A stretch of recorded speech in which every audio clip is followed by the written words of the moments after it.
Assalamualaikum warahmatullahi wabarakatuh. Perkenalkan, nama saya Kiladi Evanjani. Di sini saya akan mempresentasikan rangkuman week 1 dan week 2 mengenai tegangan dan tegangan. Di sini di week 1 kita belajar compression, yaitu compression, tension, bending, torsion, dan shear force.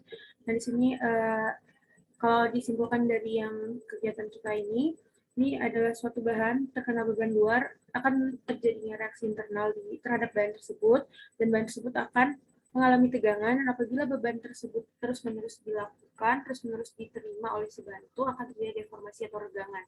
Nah, kalau misalnya semakin lama lagi, lama-kelamaan bahan tersebut akan mengalami keruntuhan. Selanjutnya di sini ada tegangan normal. Tegangan normal itu seperti yang kita lihat di sini ada konsep suatu batang prismatis yang mengalami gaya aksial. Nah, gaya aksial ini yang P ini adalah gaya tarik nih. Nah, setelah itu besarnya tegangan itu persamaannya adalah sigma sama dengan P dibagi dengan A. P itu adalah tadi gaya aksial dan A itu adalah luas penampang.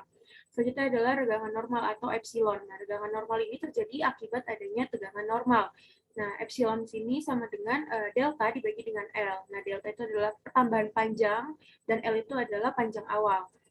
Selanjutnya di week 1 ini ada tegangan dan regangan uniaksial, yaitu tegangan dan regangan uniaksial ini persyaratan utamanya adalah bahwa deformasi batang adalah sama di seluruh volumenya, yang pada gilirannya mengharuskan batang tersebut prismatis, beban bekerja melalui pusat berat penampang dan bahannya homogen.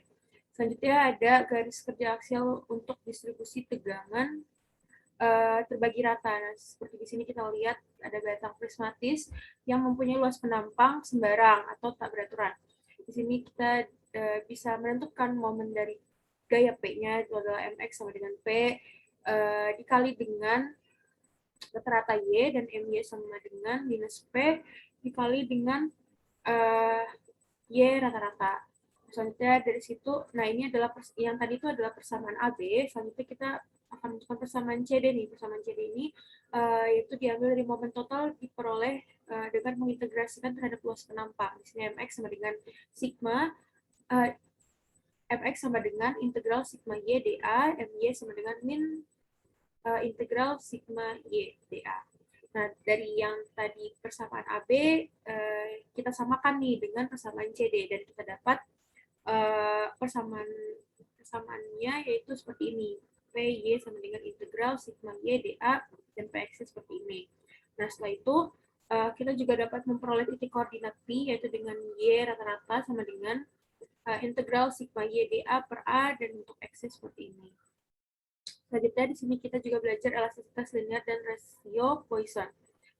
Elastisitas linear ini adalah apabila suatu bahan berperilaku elastis dan mempunyai hubungan linear antara tegangan dan tegangannya. Di sini elastisitas linear adalah tegangan aksial sama dengan E adalah modulus yang dikali dengan tegangan aksial atau epsilon. Nah, di sini ada rasio Poisson. Poisson di sini adalah suatu batang prismatis dibebani tarik perpanjangan aksialnya disertai dengan kontraksi lateral. Di sini ada rasio Poisson atau yang biasa disebut dengan mu. Ini ada persamaannya. Dan selanjutnya di week 2, di sini kita belajar juga besaran mekanis bahan.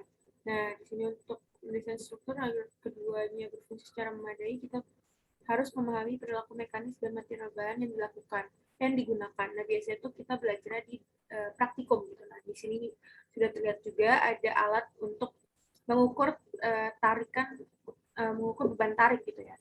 Selanjutnya di sini ada ini adalah tegangan tarik. Nah, sini di dalam melakukan praktikum itu juga kita perlu memasang namanya extensometer untuk mengukur perpanjangan selama pembebanan.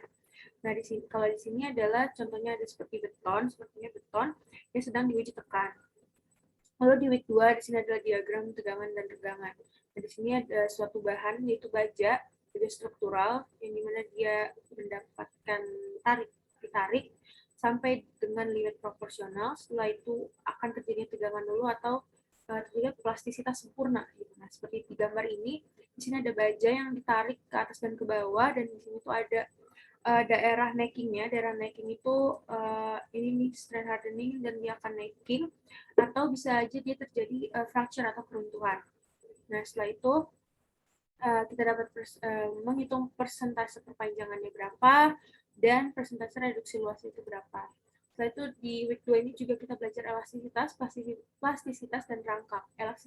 Elastisitas adalah sifat benda yang dapat kembali ke dimensi semula selama beban dihilangkan. Jadi setelah dia dibebankan, dia akan terjadi elastis. Setelah beban itu ditarik, dia akan balik lagi. Nah, itu disebutnya elastisitas. Lalu selanjutnya adalah plastisitas, adalah karakteristik suatu bahan yang dimana bahan itu dapat mengalami regangan inelastis melewati regangan pada limit elastis. Dan selanjutnya adalah rangkak, adalah apabila bahan dibebani untuk waktu yang cukup lama, beberapa bahan mengalami regangan tambahan. Mungkin sekian itu saja dari saya. Wassalamualaikum warahmatullahi wabarakatuh.